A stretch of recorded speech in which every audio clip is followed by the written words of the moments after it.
예, 오늘 특별히 오늘 예루살렘 찬양대가 참 힘들게 앞에 영상이 갑자기 안 보이지 않아가지고 지금도 안 보이고 있는데 방송실도 아마 많은 수고했으니까 여러분들 방송실이 너무 탓하시면 안 됩니다. 저도 저 한 번씩 들어갈 때마다 되다가 안 될 때가 한 번씩 있거든요. 그때마다 마음 졸일 때가 있습니다. 도우신과 함께 할 때 잘했다고 칭찬해 주시면 더 좋지 않겠나는 생각이 듭니다. 예, 인간의 삶의 행복은 소유로 결정나는 것이 아니라 가치로 결정나게 되어집니다. 그럼 우리는 항상 그렇게 생각합니다. 나에게 무엇이 있다면 좀 그렇게 있으면 행복할 텐데 좋을 텐데 라고 생각하면서 소원과 열망을 가질 때가 있습니다. 그렇지만 그것을 소유할 때 그때는 잠시 기쁨이 있지만 또 어떻게 되어집니까? 그 기쁨은 잠시일 뿐이고 또 다른 열망을 가지게 되어지고 또 다른 어떤 더 큰 갈증을 가지게 되어진다는 것이죠. 도리어 가진 것이 더 망치게 하는 경우들이 있죠. 어떤 것이 있을까요? 로또를 맞은 사람들이 어떻게 얘기합니까? 대부분이 로또를 맞은 사람들이 가장 먼저 하는 일이 뭔지 아십니까? 이혼이라고 합니다. 왜요? 재산을 나누기 싫기 때문이죠. 한번 생각해 보십시오. 잘 살기 위해서 로또를 샀지만 그것이 도리어 그것을 통해서 가정이 파괴되어지고 나중에는 어떻게 되어집니까? 폐가 망신 당하는 경우들이 있는 것을 보면서 얼마나 더 무서운 상황들이 되어지지 않을까요? 그런데 가진 것이 없다고 하더라도 자신이 어떤 존재인지를 알고 살아간다면 그것이 행복해지는 경우들이 있습니다. 그 가장 쉬운 예가 누구일까요? 바로 세례 요한입니다. 사실 그가 가진 것은 무엇이었죠? 약대 털과 그 다음에 어떠합니까? 허리에 가죽띠를 띠고 메뚜기와 석청, 다시 한번 꿀을 먹고 그렇게 지냈던 사람이 바로 사도 요한입니다. 근데 저는요, 그의 설교는 단 한 가지였습니다. 여러분 참 중요한 것 중에 하나가요. 전 참 사도 요한이 참 부럽습니다. 왜냐면요, 제 설교를 준비할 때 정말 어렵거든요. 숱한 시간을 가져야 되고 또한 수많은 고민들이 있는데 우리 사도 요한 형님께서는 이렇게 항상 설교했습니다. 묵도하시며 예배를 시작하겠습니다. 여러분 하고 난 다음에 오늘 말씀은 회개하라 천국이 가까웠느니라. 다음 주 또 뵙겠습니다. 또 다음 주 가서 어떻게 합니까? 회개하라 천국이 가까웠느니라. 그 다음에 또 한번 어떻게 합니까? 회개하라 천국이 가까웠느니라. 뒤에 한마디 더 합니다. 독사의 자식들아. 이렇게 설교를 마치는 경우들이 있게 되어진 거죠. 중요한 것은 무엇일까요? 그가 단순한 삶을 살면서도 행복한 사람이라고 이야기할 수 있는 건요, 바로 그가 어떠한 존재인지를 알았기 때문입니다. 성경에서는 이 사도 요한에 대해서 어떻게 설명합니까? 하나님께로부터 보내심을 입은 사람. 여러분 이것이 바로 사도 요한의 바로 정체성이었습니다. 그럼 이것이면 충분하지 않을까요? 수많은 사람들이 어떻게 이야기합니까? 자신의 정체성을 찾고자, 자기가 좀 어떤 사람인지 알고자 어떻게 합니까? 고민들을 하고 자신의 스펙들과 여러 가지 업적들을 통해서 자기가 이만큼 대단한 존재라는 걸 나타나고 내려가지만 오늘 사도 요한은 그렇게 하지 않고 당당할 수 있었던 이유 중에 하나는요, 바로 하나님께로부터 보내심을 입은 사람, 그것이 바로 요한이었고 그것이 바로 요한을 당당하게 만들 수 있었던 것이죠. 그런데 중요한 것은요, 우리는 그 진짜 가치 있는 것을 모르고 살다가 그 가치 있는 것을 잃어버렸을 때 그 가치를 느끼며 후회하는 경우들이 있습니다. 그럼 과거에 한번 어떤 광인이 남대문을 불태운 적이 있습니다. 기억이 나시죠? 그때 많은 사람들이 그것을 보면서 안타까워했습니다. 사실 남대문이 우리의 국보의 1호였고 그 가치에 대해서는 알고 있었지만 진짜 그것이 불탈 때 너무나도 안타까워했던, 그러면서 어떻게 됩니까? 그 가치를 다시 한번 깨닫게 된 적이 있었던 것을 보게 되었습니다. 이것은 어쩌면요, 교회 공동체도 그렇지 않을까요? 여러분 어떠하십니까? 진짜 예배하고 섬기며 또한 그렇게 함께하는 성도님들의 가치를 느끼십니까? 여러분 항상 우리가 예배 때마다 그렇게 하죠. 사랑합니다, 축복합니다, 참 잘하셨습니다 라고 이야기하지만 어쩌면 우리의 입에 발린 소리이지 않을까요? 진짜 중요한 것 중에 하나는요, 그분들이 떠나갈 때, 며칠 전에 또 우리 김점순 권사님께서 돌아가셨는데, 소천하셨는데 어떠하셨습니까? 그분이 있을 때 또한 그렇게 함께 예배했을 때 그 모습들, 그 가치를 가지고 있었지만 떠났을 때 그것을 느끼지 못했던 경우들이 있지 않았을까요? 분명히 이곳에 있는 저와 여러분은요, 소중한 존재입니다. 믿으십니까? 우리 가치는 세상에서 말하는 가치와 다릅니다. 세상에서 말하는 가치로 우리는 설명할 수 없는 존재입니다. 그러면 우리의 가치는 얼마일까요? 얼마짜리입니까? 저는 이렇게 이야기하고 싶습니다. 우리는 예수님짜리입니다. 왜요? 예수님의 피값으로 샀기 때문에 우리는 예수님짜리인 것이죠. 그렇기 때문에 여러분, 중요한 것 중에 하나는요, 우리가 하나님을 위해서 무엇인가 했기 때문에 우리의 존재의 가치가 높아진 것이 아니라, 또 우리가 어떤 대단한 일로 그런 평가를 받는 것이 아니라 바로 우리 존재 가치, 존재만으로도 가치 있는 존재입니다. 그럼 오늘 말씀 함께 볼 건데요. 스바냐 3장 17절 말씀 한번 볼까요? 예, 될까요? 예, 함께 한번 읽어볼까요? 시작. 너희 하나님 여호와가 너희 가운데 계시니 그는 구원을 베푸실 전능자이시라.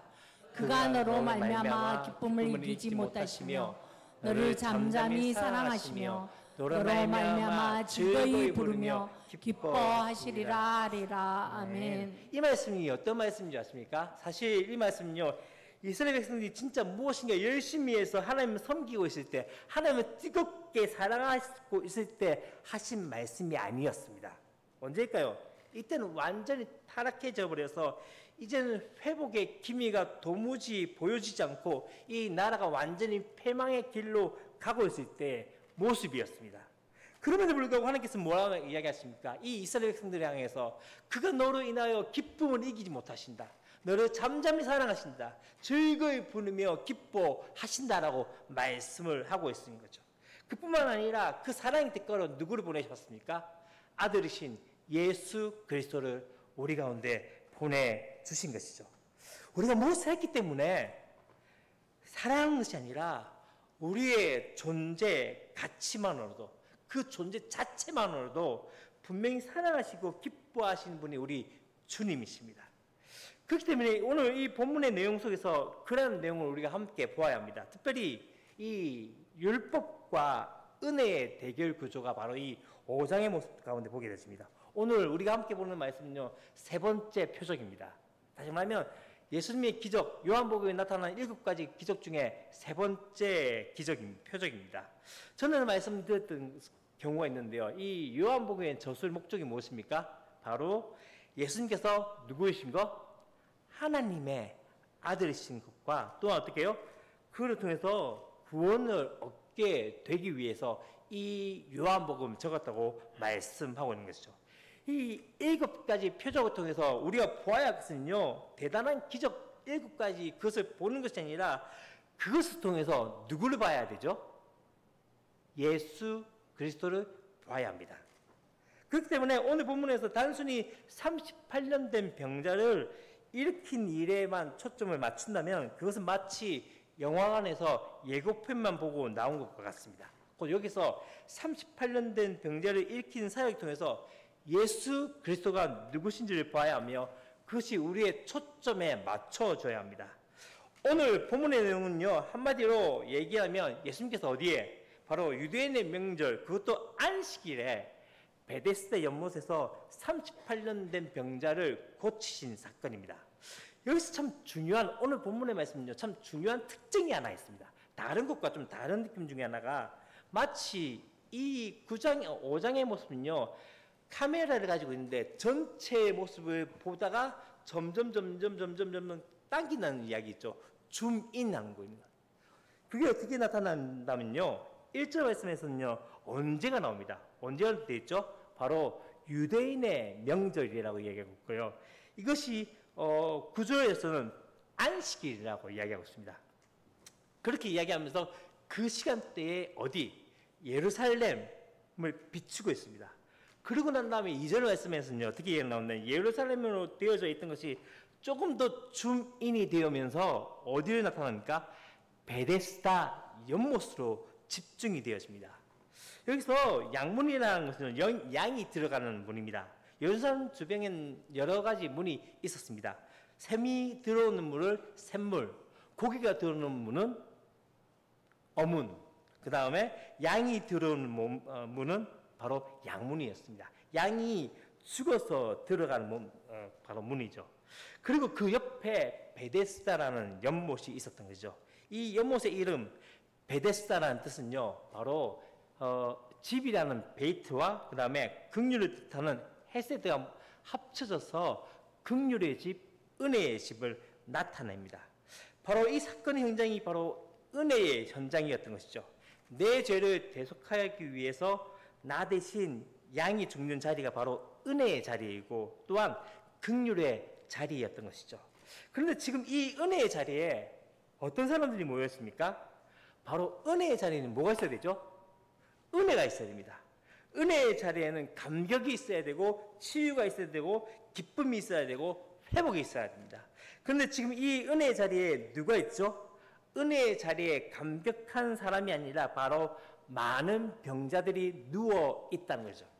한 번은 제가 아는 목사님께서 그 청국장 맛있는 집을 소개하러 저희를 데리고 왔습니다. 그러고 난 다음에 저와 저 친구가 함께 갔는데 청국장이 진짜 맛있다고 그래서 먹자고 했는데 이 친구가 난 청국장이 있었습니다. 그래서 저는 김치찌개 먹겠습니다 해가지고 같이 막 먹고 청국장 맛있게 먹고 막 이렇게 했는데 그 다음에 이 친구한테 어떤 맛이 어떠냐 하니까 별론데요 하니까 이 목사님께서 어떻게 했냐면 뒤통수를 딱 치면서 그거 봐라 청국장 먹으라 했지.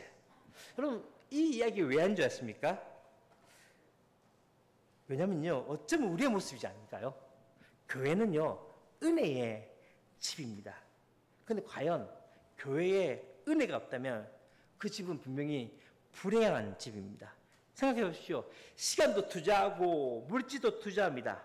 우리의 가치관과 생각도 투자하는데 그 가운데 하나님의 은혜가 발견되지 못한다면 어떨까요? 그것은 불행한 일이 아닐까요?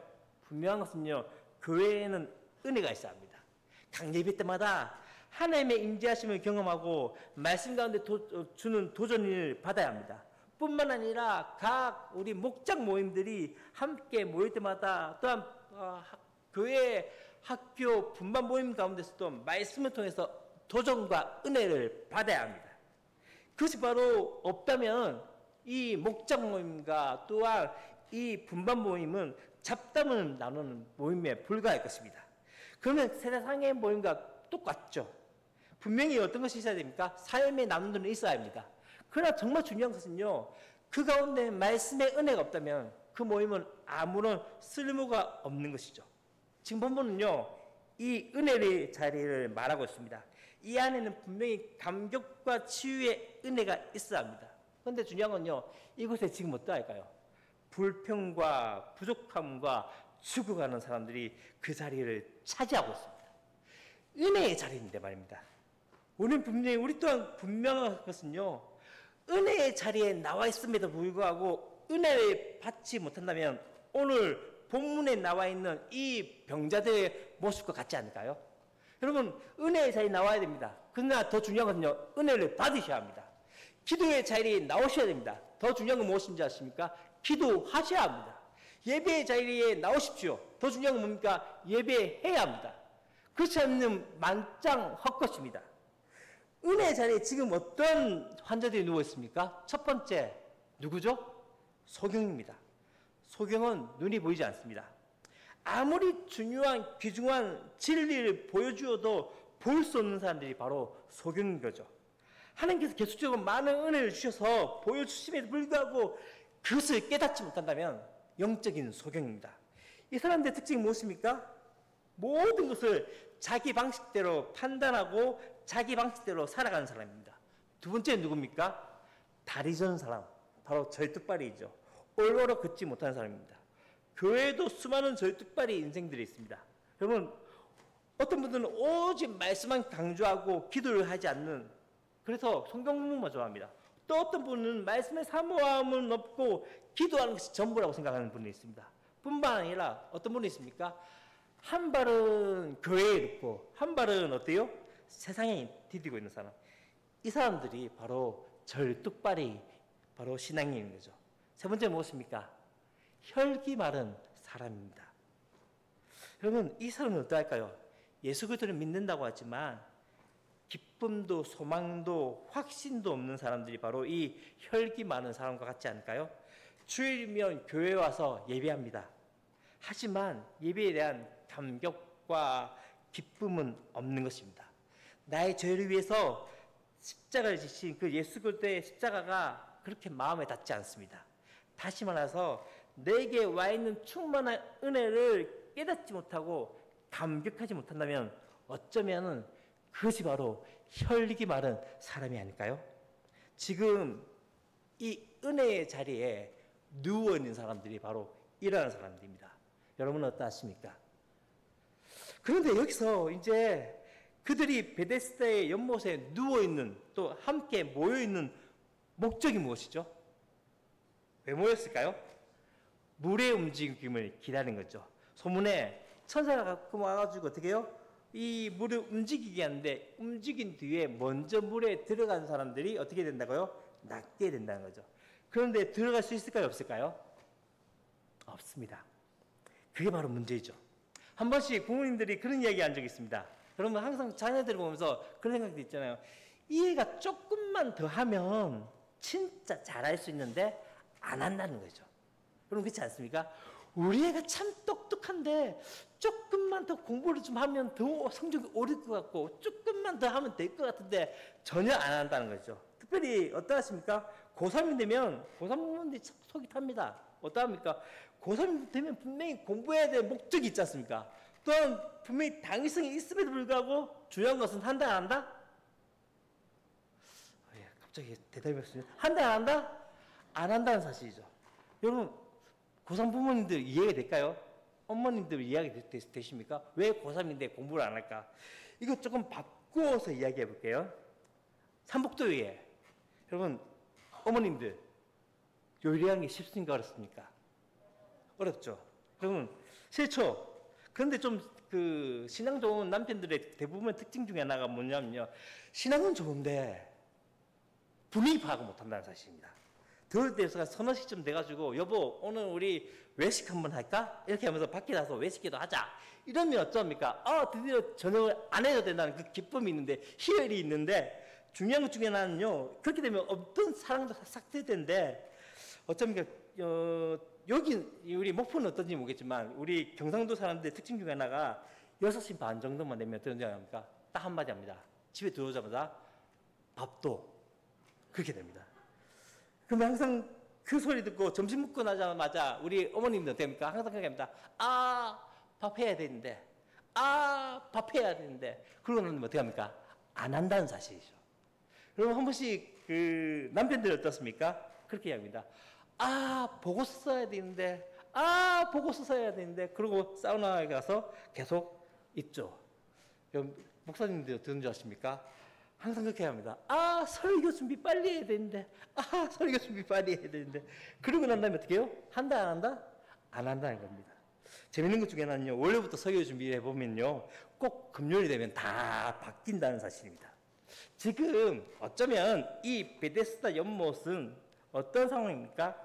우리를 구원을 인도하는 그 인도의 길 바로 율법을 가지고 있습니다. 율법을 가지고 있지만 어떨까요? 구원 받을 수 있다 없다? 없다는 거죠. 자 이제 그렇게 이제 몇 사람들 비추는 사람 가운데 이제 한 사람으로 어떻게 될까요? 줌인이 됩니다. 다 한번 볼까요? 처음에 어디요? 자 안식이라는 상황 가운데서 어디? 예루살렘에서 양문 옆에 있는 어디?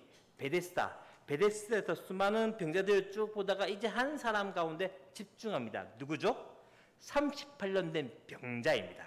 자기 몸 하나 자기 마음대로 움직이지 못하고 가고 싶은 곳도 마음대로 갈 수 없는, 그래서 어쩌면 누군가의 도움이 없이는 살아갈 수 없는 그런 인생을 살고 있는 사람이었습니다.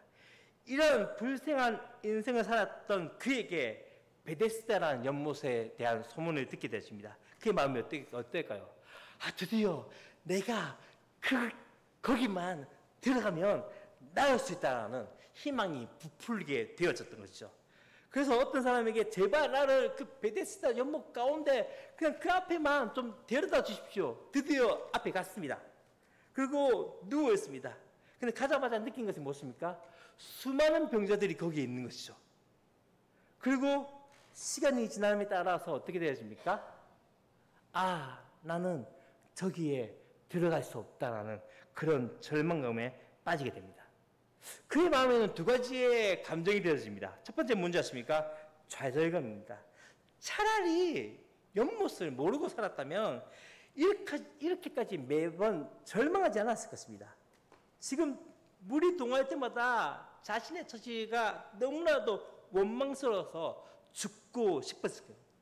좌절감이 뭔지 아십니까? 이것도 해보고 저것도 해봤는데 어떻게 해도 자신의 계획을 이룰 수 없을 때 다가오는 감정입니다. 또 하나 그의 마음 가운데 사회에 대한 원망감도 있었을 것입니다. 우리 7절 말씀 한번 볼까요? 한번 읽어볼까요? 시작! 병자가 대답하되 주여 물이 움직일 때 나를 못에 넣어주는 사람이 없어 내가 가는 동안에 다른 사람이 먼저 내려가나이다. 아멘. 무슨 말입니까? 저건 나도 여기 좀 짬밥이 있는데 좀 순서대로 오늘 순서대로 들어가면 얼마나 좋냐고. 그런데 어떻게 합니까? 사람들이 자기의 병을 고침을 받고자 다른 사람들의 사정을 봐주지도 않고 물 위에 뛰어 들어간 것을 보면서 자기는 이러고 있다는 거죠. 이 말 속에 담긴 뜻이 무엇입니까? 아무도 자신을 알아주는 사람이 없고 생각해주는 사람이 없다라는 분노 가운데 있었던 거죠. 여러분, 어쩌면 이 마음이 38년 된 병자의 마음일까요? 어쩌면 이 땅 가운데 있는 청소년도, 청년 세대에도 어쩌면 여기 여러분 가운데도 있지 않을까요? 학생들은 학교 가운데 그렇게 적응하려고 열심히 살아가 보지만 아무도 도와주지 않습니다. 청년들 어떡합니까? 점점 더 취직의 문은 어떻게 되어집니까? 점점 좁아져 가고 있습니다. 그럼 부모님 세대들 어떡합니까? 점점 살아가는 게 진짜 쉽지 않다는 것을 느끼게 되어집니다. 나름대로 진짜 열심히 살아가고 있지만 노력하지만 뜻대로 되어지지 않을 때 우리 가운데 다시 한번 느껴진 것이 무엇입니까? 절망감과 분노가 있지 않습니까? 그런데 이 초라하고 상처투성이인 이 병자에게 예수님께서 찾아오셨고 그를 만나주십니다. 오늘 우리가 처음에 이야기했던 거 기억나십니까? 카메라가 줌인된 느낌들. 여러분 지금 하나님께서 어떻게 하시고 있습니까? 단순히 이 38년 된 병자를 그냥 우연히 만난 것이 아니라 38년 된 그 병자를 찾아가는 모습. 안식일부터 시작해서 또 어디까지요? 바로 예루살렘에서 베데스다. 수많은 병자들 가운데 다시 한번 한 사람, 바로 38년 된 병자를 찾아갔던 것처럼 바로 예수님도 그렇게 찾아오셨던 것이죠. 그리고 그를 보셨고 그의 병이 오랜 줄을 아셨다라고 말씀합니다. 우리 가운데 그것을 보셔야 합니다. 여러분, 주님께서 우리를 그냥 그렇게 부르시지 않으셨습니다. 찾고 찾아서 우리를 부르셨다는 것을 기억하십시오. 그리고 이 병자의 상황을 다 아셨습니다. 여러분, 우리가 참 힘들 때가 뭔지 아십니까? 나만 왜 이렇게 힘든 어려움을 겪을까? 근데 한 번씩 그렇게 해본 적이 있습니까? 목장 가운데 나올 때 기도의 제목을 나누고 나면 같이 나눌 때 나뿐만 아니라 다른 사람도 똑같이 어려움을 당하고 있구나라는 것을 느껴지게 되어집니다. 중요한 것은요, 바로 그 모든 것을 주님께서 아십니다. 아멘이십니까?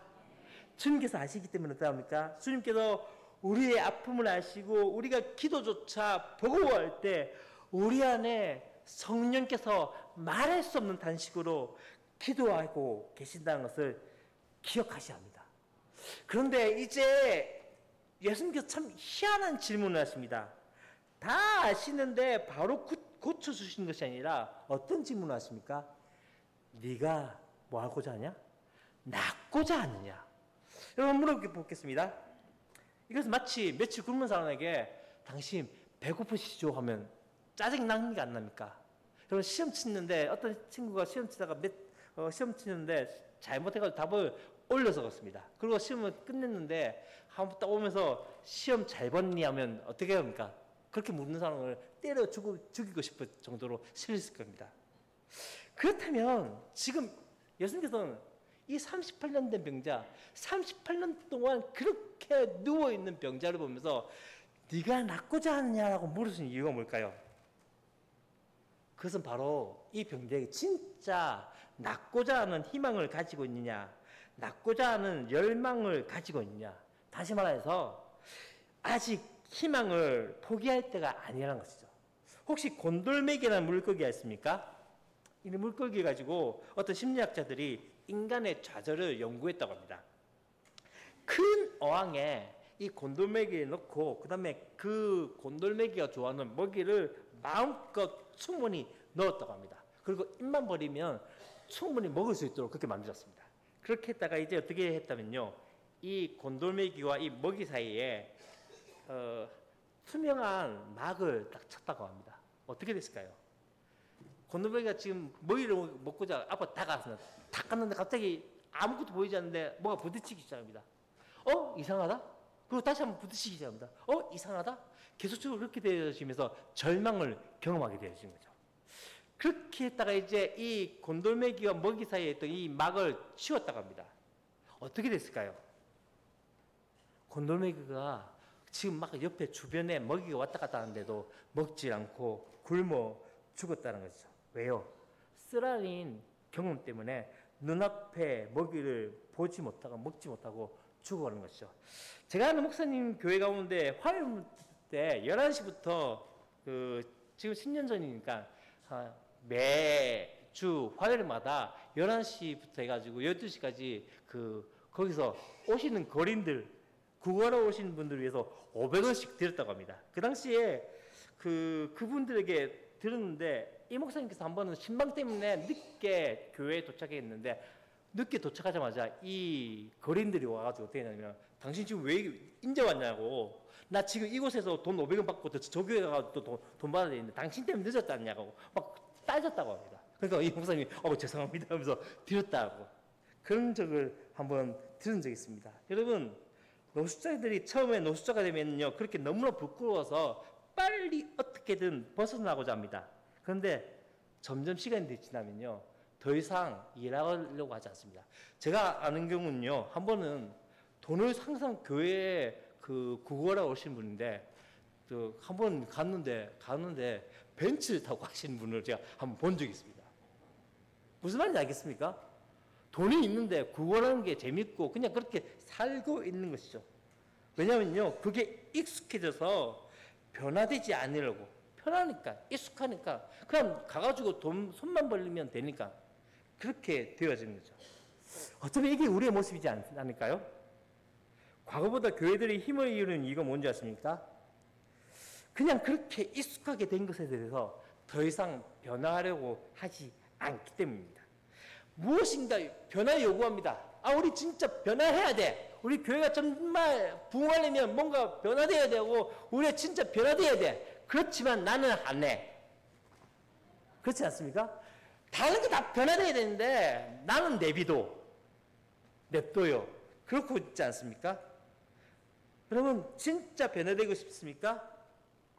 어쩌면 그냥 이렇게 살다가 죽겠다고 하지 않을까요? 여러분, 진짜 변화되는 것들 다르게 한번 이야기해 볼까요? 진짜 성령 충만을 원하십니까? 그렇다면 그것이 나에게 줄 포기와 변화가 있음에도 어쩌면 너무나 익숙해진 그 모습 가운데 살아갈 때 성령 충만이 나를 변화시킨다면, 나에게 변화를 원한다면 진짜 그렇게 하고 싶을까요? 또 한 가지 이 질문은요, 이러한 고통과 아픔이 바로 예수님을 만나게 되는 계기가 되었다는 것입니다.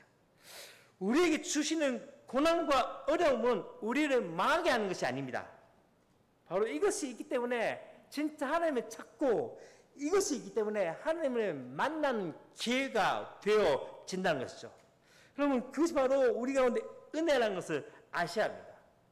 그분께서 우리가 때때로 힘들고 어려울 때가 있어요. 요즘 계속 요나서의 말씀들을 함께 나누고 있는데요, 새벽에. 여러분, 요나서의 말씀 가운데 요나가 기도했던 것은 다른 것이 아닙니다. 요나가 물고기 뱃속에 들어가니까 이제 드디어 기도를 하게 되어진 거죠.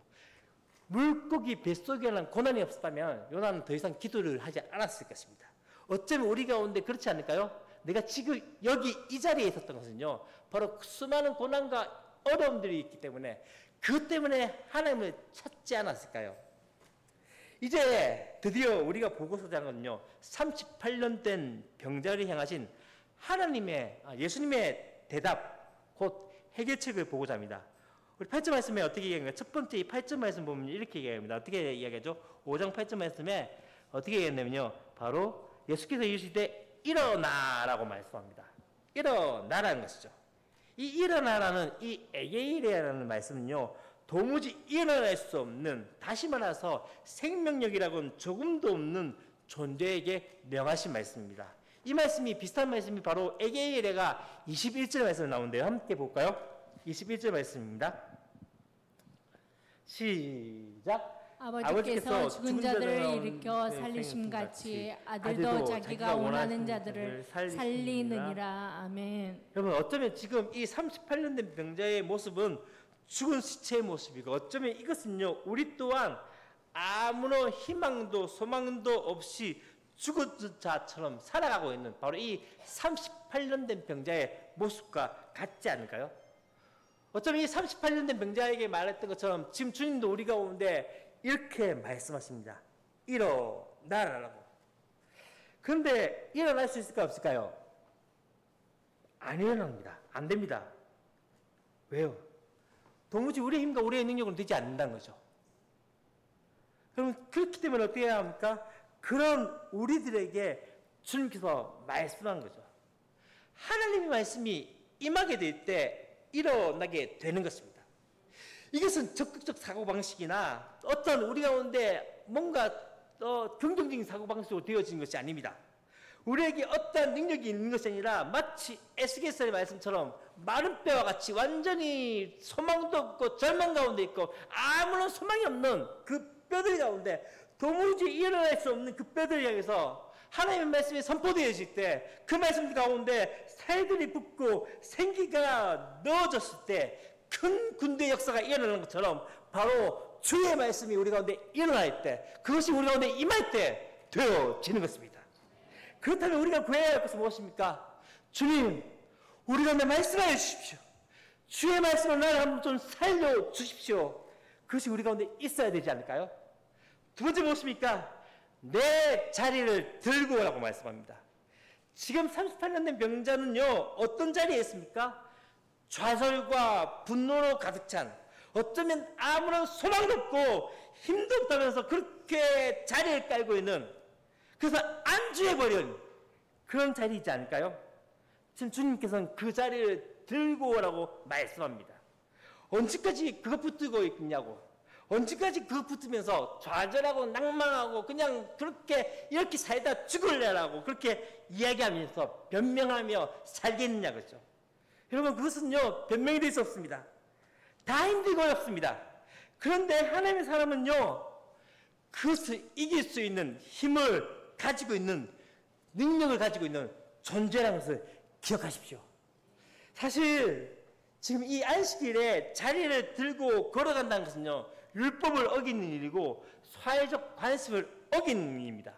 그럼에도 불구하고 예수님께서는요, 이 38년 된 병자를 향해서 그것을 하라고 말씀합니다. 왜일까요? 지금 38년 된 병자에게 필요한 것은요, 안식일을 범했느냐 범하지 않냐보다 더 중요한 것이 있습니다. 바로 네 병이 고쳐졌느냐 아니냐는 것입니다. 지금 나에게 필요한 것은 무엇입니까? 얼마나 신앙생활을 오래 했고 얼마나 경건의 모습을 가지고 있냐, 그것이 중요한 것이 아닙니다.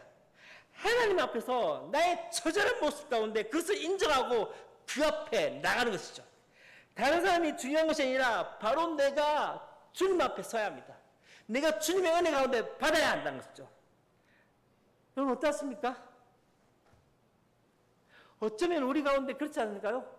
여전히 내 삶 가운데 되어지는 많은 어려움과 상황 가운데, 힘든 상황 가운데 그냥 그 가운데서 변명하고 낭망하고 그냥 주저앉아버린, 그래서 아무런 변화도 싫어하는 그냥 내비도 인생. 예수님의 마지막 세 번째 해결책은 무엇입니까? 걸어가라는 것입니다. 과거에 상처에 얽매이지 말고 하나님의 가치로, 하나님의 열망으로, 또한 하나님의 사람으로 걸어가라는 겁니다.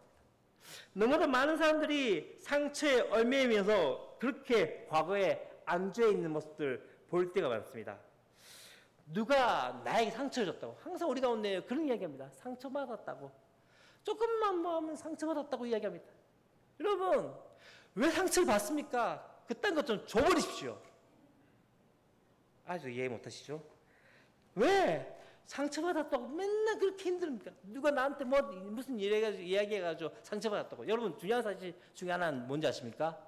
나에게 상처를 줬던 사람은요, 그 사람은 나에게 상처 준지 안 줬는지 모릅니다. 나 혼자만 어떤 점입니까? 상처받았다고 막 그 사람 막 보면서 짜증내고 막 힘들어하고 이렇게 하고 그러면서 중요한 것 중에 하나는 말도 못합니다. 꼭 상처받은 사람들 중에 하나는요, 저 사람이 나한테 상처 줬다는 건 말도 못하면서 그 혼자서 힘들어합니다. 그런데 옆에 사람은 어떠한지 아십니까? 상처 준 사람은 아무런 상관이 없는 것을 보게 되십니다. 여러분, 거기에 에너지 쏟지 마십시오. 내 상처에 에너지 쏟는 것이 아니라 우리의 존재에, 우리의 목적에, 삶의 목적에 바로 에너지를 쏟아야 합니다. 우리는 안주해 있어야 할 존재가 아니라 바로 하나님께서 이 목포 영락교회에 향하신 거룩한 뜻을 바라보고 또 어떻게 해요? 앞으로 걸어 나가야 할 존재입니다. 여러분, 지금 우리는요, 38년 된 병자처럼 좌절하고 분노하면서 남 탓하는 그런 모습이 아니라, 그것이 진짜 우리의 모습이 아니라, 그렇기 때문에 주님 뭐라 말씀하십니까? 일어나라고.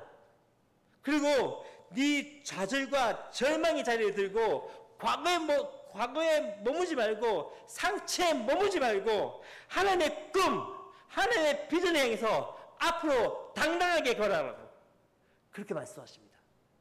여러분, 어떠십니까? 일어나십시오. 제발 힘들다고 매일 계속 주저앉지 마십시오. 그게 우리의 목적과 우리의 삶의 그 모습이 아닙니다. 누군가에게 우리가 위로받을 존재가 아니라 우리는요, 일어나서 다른 사람들 위로해줘야 될 존재라니까요. 믿으십니까? 우리는요, 다른 사람들 좀 세워줘야 될 사람인데 맨날 우리는 어떻게 하는 줄 아십니까? 상처받았다고 이야기하고 힘들다고 이야기하고 어렵다고 이야기하고 매일 그렇지 않습니까? 여러분, 그 자리 이제 좀 들고 가십시오. 그리고 하나님의 거룩한 비전 가운데, 목적 가운데 하나님의 가치로 살아가는 저와 여러분이 되기를 축원합니다. 이 시간 함께 기도할까요? 하나님께 기도하실 때, 하나님, 어쩌면 내 모습이 지금 38년 된 병자의 모습이지 않습니까? 좌절과 낭만 가운데, 절망 가운데 살아가며 분노 가운데 살아가는 우리의 모습이지 않습니까? 주님, 우리 가운데 말씀한 것처럼 네가 진짜 나쁘지 않니?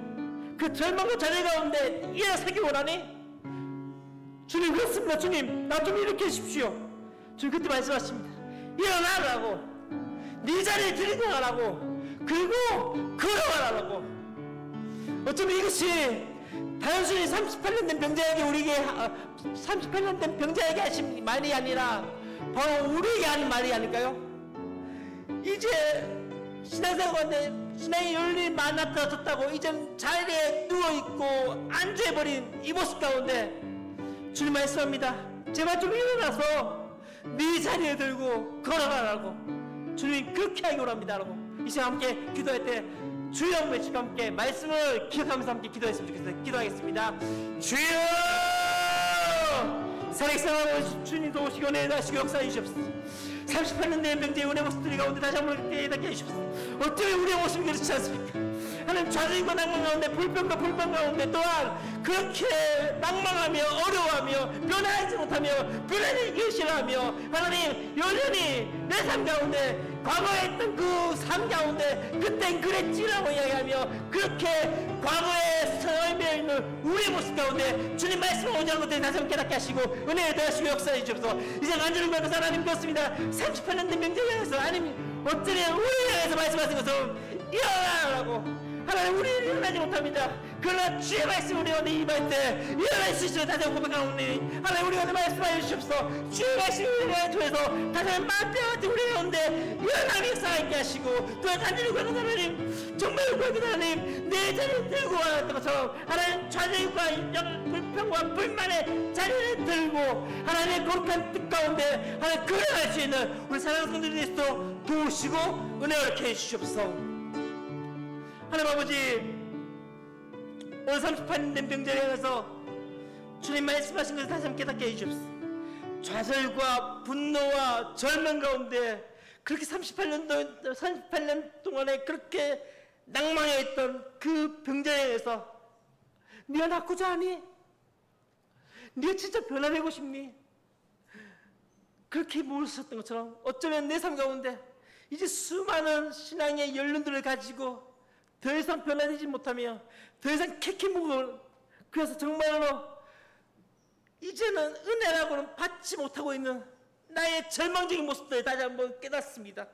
하나님 그 오늘 말씀하신 것처럼 일어나라고 또 내 자리에 들고 걸어가라고 했던 것처럼 주님 일어나기 원합니다. 내 힘으로 할 수 없습니다.